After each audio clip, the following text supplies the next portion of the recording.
Hello बच्चों, चलिए आज का हमारा प्रश्न है, यदि अवकल समीकरण dx बट्टे D Y minus X D log X बट्टे में 1 प्लस लॉग एक्स बराबर ई की घात वाई बट्टे में 1 प्लस लॉग एक्स का हल है। यदि y 1 बराबर हमारे पास यहाँ से 0 है, तब हमें ज्ञात करना है यहाँ से हमारा कौन सा विकल्प सही होगा। तो यहाँ से इस प्रश्न को करने हेतु हमारे पास यहाँ से हमारी मुख्य अवधारणा कार्य करेगी। मुख्य अवधारणा यहाँ से हम लेके चलेंगे। यदि हमारे पास यहाँ से दी गई अवकल समीकरण रेखिक अवकल समीकरण है, तो वह लिखी जाएगी डी वाई बट्टे, ये जैसे यहाँ डी एक्स बट्टे डी वाई दिया गया है, तो डी एक्स बट्टे में डी वाई प्लस में पी, साथ ही आएगा x बराबर में आएगा q। तो यहाँ से इस अवकल समीकरण का जो हल लिखा जाएगा वह हमारे पास यहाँ से इस अवकल समीकरण का हल लिखा जाता है x गुणा में आई एफ, यहाँ से समाकल गुणांक लिखेंगे, बराबर आएगा समाकलन q गुणा में आई एफ लगाएंगे और बराबर साथ ही अवकल समाकलन करेंगे यहाँ से y के सापेक्ष, प्लस आएगा समाकलन स्थिरांक c। तो यदि हम यहाँ से इस अवकल समीकरण को सरल कर ले तो यह हमारे पास यहाँ से क्या लिखी जा सकती है, समीकरण यहाँ से हमारे पास लिखी जा सकती है डी एक्स बट्टे डी वाई आ गया, लघुत्तम ले लेते हैं तो डी एक्स बट्टे में डी वाई है, साथ ही यहाँ से हम लिख देंगे 1 प्लस लॉग एक्स। तो 1 प्लस लॉग एक्स भी हमारे पास यहाँ से इसमें साथ में आ जाएगा, माइनस में x लॉग एक्स आ गया, बराबर में आ जाएगा e की घात y। तो यदि हम यहाँ से सरल करें, इसे सरल करने के लिए हम मान लेते हैं, माना x लॉग एक्स, माना यहाँ से यदि हम ध्यानपूर्वक देखिए यही हमारे पास रूप है इसका।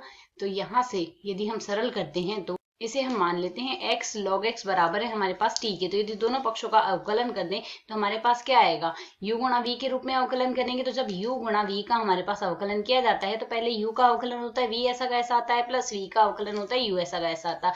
यही अवधारणा लेके हम सरल करेंगे, x ऐसा का ऐसा लिख देंगे, log x का अवकलन आएगा 1 बट्टे x, प्लस हमारे पास अब यहाँ से x का अवकलन कर देंगे 1 log x ऐसा का ऐसा लिख देंगे, बट साथ ही लगा देंगे यहाँ से dx बराबर आ गया dt के। तो यदि हम यहाँ से इस पद को आगे सरल करते हैं तो हमारे पास इसका मान यहाँ पर क्या आ जाएगा, x से x कट जाएगा, 1 प्लस लॉग x dx बराबर हमारे पास यहाँ से क्या आ गया dt। तो यदि अब हम समीकरण में मान प्रतिस्थापित कर दें तो समीकरण हमारे पास क्या बन जाएगी, 1 plus log x dy, dx के स्थान पर हम dt लिख सकते हैं, तो dt बट्टे में dy आ जाएगा, माइनस में आएगा यहाँ से हमारे पास t, बराबर में आ गया e की घात y। ये है आगे हमारे पास अवकल समीकरण।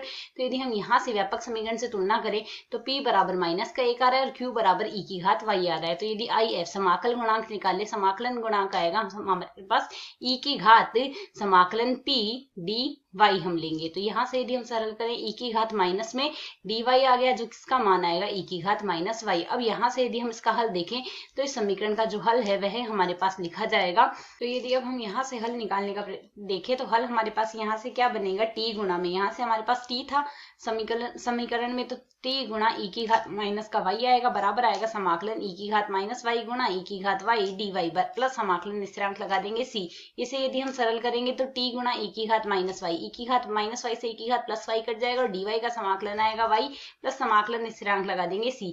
तो t बराबर हमारे पास यहाँ से लिखा जा सकता है t y गुणा e की घात y प्लस c गुणा e की घात y आएगा। अब यदि प्रश्न के अनुसार हम t का मान पुनः प्रतिस्थापित कर दें तो समीकरण हमारे पास यहाँ से क्या बन जाएगी, यह समीकरण लिखी जा सकती है x log x बराबर में आ रहा है हमारे पास यहाँ से e की घात y गुणा में आ रहा है y प्लस c गुणा में आ रहा है e की घात y। यही हमारे पास बन रहा है। प्रश्न के अनुसार हमारे पास स्थिति क्या दी, तो यहाँ से हमें स्थिति दी गई है y 1 पर मान हमारे पास 0, अर्थात जब x का मान 1 होगा y का मान 0 आ रहा है। तो इसमें यदि हम मान प्रतिस्थापित कर देंगे तो हमारे पास यह रूप क्या बन जाएगा, बायां पक्ष तो हमारे पास यहाँ से 0 आ गया और दायां पक्ष यहाँ से यदि सरल करेंगे y का मान 0 ही आएगा यहाँ से, क्योंकि log 1 का मान 0 इसलिए बायां पक्ष हमारे पास 0 आया। दाएं पक्ष में मान आएगा 0 प्लस c, अर्थात सरल करेंगे तो c बराबर हमें यहाँ से मिल गया 0, c का मान 0 प्रतिस्थापित कर देंगे, समीकरण बन जाएगी x log x बराबर y e की घात y। है समीकरण हमारे पास बन गई है।